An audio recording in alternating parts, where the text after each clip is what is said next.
Well, Mr. Sams. Why are you wearing your safety glasses? We're sitting at a desk. Because last time when we did experiments, Yeah. you did not wear your safety glasses. Right, but we're at a desk. Yeah, but we're going to do experiments. We're scientists, and you're not wearing your safety glasses. What's up with that? Well, I'm at a desk.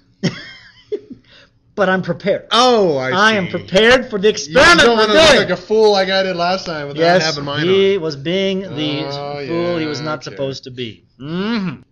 So today, the last section, electrolysis and little practice problems here. Yeah. So let's kind of go on this. Electrolysis. Okay. We've been learning about galvanic cells that are batteries. Yes. But there's something that's opposite. Yeah. They're called the electrolytic cells. Yep. But in this case, we're going to pump electricity through a non-what? Spontaneous. Because with our galvanic cells, you hook them up and they go because there's the spontaneous reaction. These ones don't go. You can only make them go if you add things together. Yeah, and they're just the reverse of the spontaneous reactions that normally go. Right. You just shove so electricity. Let's do a compare and contrast. The first picture is the picture of a galvanic cell. Yep. Well, cell. So that's the galvanic cell, and notice that here the voltage here is a positive 1 volts. And if we go over here, we have a different reaction. They have a power source right here, and they're adding 1 volts, and it drives the electrons in the opposite direction. This is actually the basis of a rechargeable battery. Mm-hmm. Is that you can get the batteries to work in opposite directions. So when you take your cell phone with its rechargeable battery and you plug it in, you are causing the reaction to go in the opposite direction. Yes. So it's very cool how all this works. All right? All right. Before we do this, let's kind of define some terms. Now, an electrolytic cell, what is the definition of an electrolytic cell? This is where you use electricity to what? Produce a chemical change. Produce, P-R-O-D-U-C-E, a chemical change. Now that's the opposite of a galvanic cell, because in the galvanic cell we have a chemical change used to produce electricity. That's right. And electrolysis particularly is what? Now that's a little bit kind of a special case. That's what we're just talking about, where you force the current through the cell to make that happen. So force the current to produce. How's that different Than electrolytic cell? Well, the electrolysis is the process we use to make the electrolytic cell work. Yeah, so this is really the process, and the electrolytic cell is a device that makes it work. Okay. Yeah. Now, when we do this, we also measure a particular unit we haven't talked about, and that is an amp or an ampere, named after some guy named Mr. Amp, I think. And an amp measures essentially the current flow. It's also called the current. Now, where have you heard current before? In the ocean. Yeah, there's ocean currents, or maybe possibly like if there's a river flowing, you can measure how fast the river flows. That place in Colorado Springs that sells greeting cards and checks. No. No, different? I think it's something different. You're all silly, Mr. Sammys. All right. So a current is actually how fast the electrons flow. So we measure that in something called a coulomb per second. A coulomb per second is an amp. So if you have 1 coulomb per second, then it's 1 amp, or 5 coulombs per second, 5 amps, etc. Now, a Faraday, we learned about this last time, but you'll see it's kind of important in this particular unit, or this podcast. There's 96,485 coulombs for every 1 mole of electrons. We'll need this when we do the math here in a little bit. Now, electrolysis, this is pretty cool. This is a picture of electrolysis. There's a battery right here, and we can, Mr. Sams? I wonder if we could do this. Let's hook it up for and see what them. happens. Yeah. All right, folks, what we got going on here is I have a beaker, and in that beaker I have 2 test tubes filled with water. Now, one thing I did do is I made sure that I added some salt to the water, because it won't work because water doesn't conduct electricity. However, the salt does. Okay, and then I have it connected. There's a wire. If you look way down in here where my fingers are, it's kind of got some bubbles in it. But you can see a wire onto both sides. These are my anode and my cathode. This actually doesn't require 2 separate cells, but I think it's cool if you have 2 separate cells. And then over here, I have a power supply. It says AC/DC power supply. And like the band? Like the band. And so if I turn this on, okay, so what should be happening right now is that we should be getting power coming through our system. And I'm not seeing why it's not working. Oh, there we go. So everybody, if you look, I forgot I put the wrong power. If you look on this particular cell, you'll see a gas being given off. You see the bubbles, and they're rising to the top. And on this side, you should also see the gas given off, but it looks like it's harder to see it. It's going at about, I can see it. Maybe if we turn this around, you can see it. Yeah. All right. Mr. Bergman will see if he can get the bubbles are in the way. By the way, don't stick your finger in that water right now. I don't think that would be a good idea. No. All right, I can see the bubbles right here where my finger is pointing, Yep, and this is definitely. producing a gas. And if you zoom into the top, you'll notice that we're producing a gas right here. Now, this one is producing at twice the rate as this. Since this is water, this is separating water. This is the electrolysis of water. All right, electrolysis just means splitting by electricity. And so I am producing hydrogen in this particular tube and oxygen in this tube. And the reason I know that is because this is being produced at twice the rate of this one. And so in H2O, you'll make twice as much hydrogen as you will oxygen. So this is the electrolysis of water. You could do this with lots of other things, and we'll talk about that in just a moment when we go back to our podcast. So, let's see.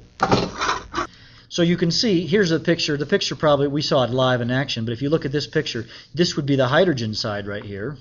Might probably need a darker pen, I think. This would be the hydrogen side, and this would be the oxygen side. So we got to see it live instead of just a boring picture. Okay, let me tell you a little story. Tell us the story, Mr. Actually, before Bergman. we do the story, let me tell you about my interesting story about electrolysis.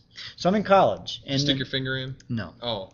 That'd be I'm in pretty college, interesting. and I get this field trip to this place, and what they do is they're plating chrome, a chrome plating factory. Like You've heard of- bumpers and stuff? Like bumpers and stuff. Yeah. And the number of amps that they would run through this thing was like 100,000 amps.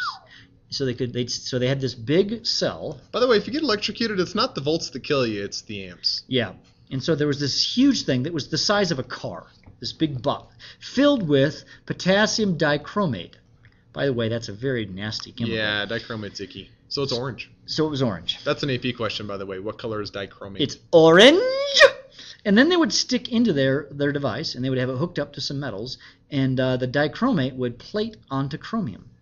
And it was like 100,000 volts. I mean, if you touch that solution, dead. You die. Volts or amps? 100,000 amps. Yeah, it was... Wow. This was the biggest electricity user in the county, I guess. These guys. And then, of course, I found out later on that these guys got put on the Superfund site. Ooh. You see, because they had this That thing means called... big toxic mess. Because this dichromate, even though it chrome-plated things and it made it pretty, and you could chrome-plate things like milk things, and it made it very safe, the extra dichromate got like thrown into their backyard, so to speak. And then the EPA got involved and found out that they were dumping in the backyard, and Oops. the company went out of business. Gee, you think? Yeah, bad news. So it was very cool to go there. However, I didn't know they were doing unsafe practices and polluting the world. So anyways, side note. Another interesting story. Aluminum. This is a guy named Charles Martin It's like Hall. he's about 16. And actually, he was about 16 when he did this.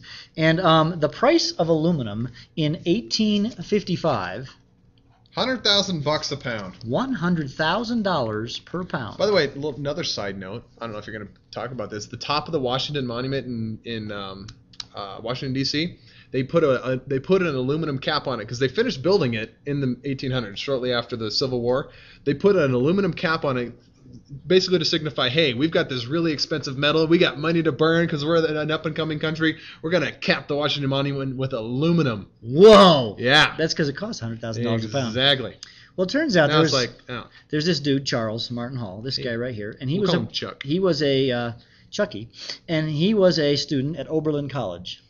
And basically his professor said, if you can figure out how to get aluminum and make it cheap, because aluminum oxide, Al2O3, is very, very present all over the world. Yeah. It's just One of bauxite. the most abundant things in the crust of the earth. However, they couldn't figure out how to make it into like aluminum so that you could, put it on the top of the monument. Yeah. They did, but it cost $100,000. And so basically he went to his shed one summer. So he was just a college student, like probably about this age.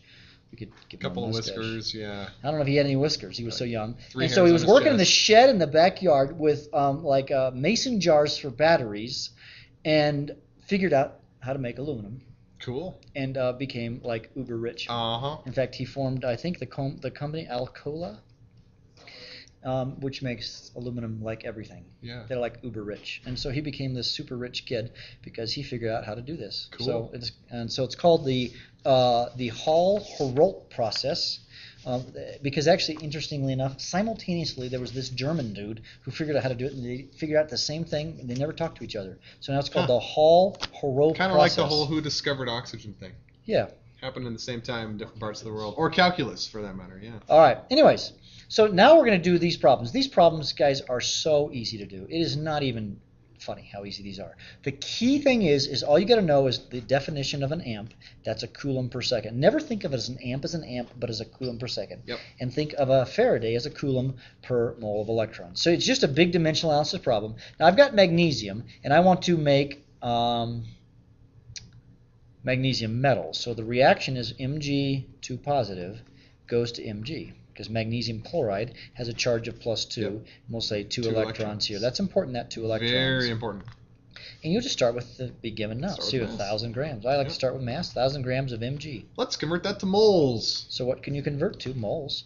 So I can say there's 24.3 grams of magnesium in 1 mole of magnesium. Where'd you get that number, Mr. Bergman? I got that from the periodic table. Which happens to be rattling around in his head. I happen to just know that number. I didn't have to actually look at the periodic table because it was in my brain cells. Yep. I know that's sad and sick. Okay, the next thing is I have moles of magnesium. Yep. And from this reaction, here's my moles of magnesium. I want to convert to moles of electrons. Yep. So I can say 1 mole of magnesium is equal to 2 moles of electrons. Yes. The moles of magnesium cancel. I now want to convert to coulombs. Now we've got that number, 96,485 coulombs per 1 mole of electrons. Yes. So I can say 1 mole of electrons is equal to 96,485 coulombs. The moles of electrons cancel. Nice. Yeah, like that? Good. All right. Now, this is coulombs per second. Coulombs per second. And there's 50 of them. Mm-hmm. So I can say 50 C in the bottom, and I can say 1 second. And what it asks for? Time. Bingo. Guess what? The coulombs cancel? I have seconds. So how many seconds is that, Mr. Sanders? I am punching it into my calculator. 1,000 divided by 24.3 times 2 times 96,485 divide by 50 equals 158,823 seconds. So 158,823 seconds. Probably in sig fig land. If we said that was 1,004 sig figs, we'd say, you know. We could do it in minutes. Yeah. Divide by 60, 2647 minutes. 2,600? 2,647 minutes. Or 44 hours. Or 1.84 days. Or 1.84 days. Thank you, Chris, from the Peanut Gallery. All right, so not so hard. It's just a big dimensional analysis problem. You get a problem with this in the AP test and you go, yes, it's so cool. All right, because it's easy. Oftentimes, though, in the AP test, you'll see one like that in the multiple choice section. You won't even actually have to calculate it. They'll just say, how do you set it up? Or, like, what are the appropriate, like, which of the following is an appropriate way to set it up? And basically, they just want, like, units and stuff like that. It's all about canceling units. This next problem, example 2, it's going to be solving for mass instead of moles. So we're going backwards. Now, it was a chromium 3 to chromium, so I've written my reaction. Yep. This is going to be those 3 moles of electrons. So what am I going to start with? I'm going to start with my time. Time is Last good. time we started with mass and went to time. This time we're going to start with time and go to mass. So 2 days. Yep. I can say 1 day, but I got to convert to seconds because that's the amps are in. Exactly. 1 day is 24 hours. Yep. And then 1 hour is 3,600 seconds. Yep. 1 hour is 3,600 seconds. Now I've got to seconds. Okay. Now, amps are coulombs per second. seconds, and I have my amperage at 7.6. 7.60. So 7.60 coulombs for 1 second. So my seconds cancel. Now, the way to get rid of coulombs is use a Faraday. 9645. And that's for every 1 mole of electron. Now, from this balanced equation, I have 3 moles of electrons because of the 3 over here for every 1 mole of chromium. And I need one more thing. You need the molar mass of chromium. Do you know that 52, one? I think, isn't it? Oh, I'm trying to 1 mole of chromium 52. Man, you're good. is 52 Good grams grief. of chromium. Yeah, so I've taught chemistry for way too long, probably. Only 2 sig figs. Yeah, I know Yeah. the min 2 sig figs. Actually, MG I knew for 24.3. I knew. Okay, All right, what is that? 236. 236. And what units would that be? Grams. So 2 days, you get 236 grams of chromium. By the way, that's not very much. Mm. Think about this. This is the chromium. Remember that my guy, he didn't use chromium 3 positive, but same basic concept. 2 days at 7.6 amps. Can you make money doing that? For only 236 grams? Yeah. Probably not. No. So that's why he used like 100,000 volts or Yeah. 100,000 amps. Yeah. It happened a lot faster because if Oh, you yeah. change this number to 100,000, it's going to do it a lot faster. Yep. So he used lots of electricity. Yep. All right. Now this one's asking for the actual amperage. Mm. So amps are coulombs per second. So we're solving for coulombs per second. Yes. So it's the same deal. CR going to CR3 positive. Now this has 8 hours, but that's Yeah. already That's a time in the bottom. so it's just on the bottom. We could easily get the moles into coulombs, I think. Let's just start with 0.250 moles of chromium and put that over 8 hours. Okay, let's do 8 hours. Good call. So we got moles per time unit. Yeah. So let's convert our moles of chromium into Coulombs. So All I can say 1 mole of chromium. Actually, I forgot my 3 You electrons. forgot your electrons, yeah. And actually, I think we're doing it right. Yeah. 3 moles of electrons. Would you have done it differently, just for the sake of discussion? No, I think this Okay, is the way. I had to think it through. Oftentimes, guys, the way we do it, there might be other ways. This is just how we do it. I might have actually just solved for the coulombs and then just divided by the time after the fact. Okay. That would have worked too. I like one big problem. I do too, usually, but I just hadn't thought it through yet because we're looking at these problems for the first time, actually. Since last year. Since last year. And then where am I at here? All right, I've got moles of electrons, so I can say 1 mole of electrons is 96,485 coulombs. Voila, we have a C in the numerator. So the moles cancel, the moles of electrons and the moles of chromium cancel. Now my hours need to convert to seconds, so I can say 1 hour is 3,600 seconds. And that's it, folks. So my amperage is... Divided by 8, divided by 3,600. We got 2.5 amps. 2.5 amps. Not terribly difficult. These problems are easy, folks. Electrolysis problems are just a matter of learning how to play dimensional Actually, analysis. we need 3 significant figures in this problem. So 2.51 amps. There you go. Okay, one last one, I think. What reaction will take place at the cathode and the anode when each of the following is electrolyzed? Oh, actually, this is an important question. Very. All right, so if I have a KF solution, this is about competing reactions. Now, solution means you've also got something else present, and that is water. All right, so if I've got potassium ions, because it's KF. Yes. All right, it can go, you can add an electron, and you can turn it into potassium. Now, at this stage, we want to go back to our table. Okay. So if I look up in my table, so if I go to my table here, I need to find the chromium. Lower right corner. Lower right corner, so lower right corner over here. I need a darker pen, don't I? Yep. Black. You see it over here somewhere, Mr. Sams? Yep, second from the bottom. Oh, there it is. Negative 2.92 volts. So this is going to be negative 2.92 volts. Got it? The second reaction we have, we can F negative, and that can turn into F2. Yes. And that's 2, and then you'll have 2 electrons here. So if we go back to our table, actually I think we're going to have to top left corner, and that's going to be 2.87, but since we're flipping it, yes, negative 2.87. So negative 2.87 volts. But there are 2 other reactions that are key. And folks, these reactions are the ones that we're going to have to watch. So if we go back to our table, we need to find the water. There are 2 reactions where water is critical. If I find the water, this is one of them right here. Yep. So I'm going to write that one. Mr. Sams is going to read it to me while I do this. 2 H2Os plus 2 electrons makes H2 plus 2 hydroxides. And it's negative 0.83. And then if we go, and we need to find the other water one, and I believe it's right here, 1.23 volts. Positive. Okay, got it. Got it? So there it is, folks. You see that. Oops, wrong screen. And that's going to be what? Reverse reaction now. Reverse reaction. Okay, 2 H2Os. 2 waters. Becomes O2. Becomes O2. 4 H pluses. Plus 4 hydrogens. And 4 electrons. Plus 4 electrons. So flipping it, it'll be negative 1.23 volts. So now we've got 4 reactions, and then you can only have one thing oxidize and one thing reduce. Right. And so which ones are oxidizing and which ones are reducing? So this one is going, the first one is going down in charge, so this is reduction. Yes. Okay, this one is going up in charge, so that's oxidation. This one is, we can think of it this as gaining electrons, so it's reduction. GR, right? Leo says GR, and this is oxidation.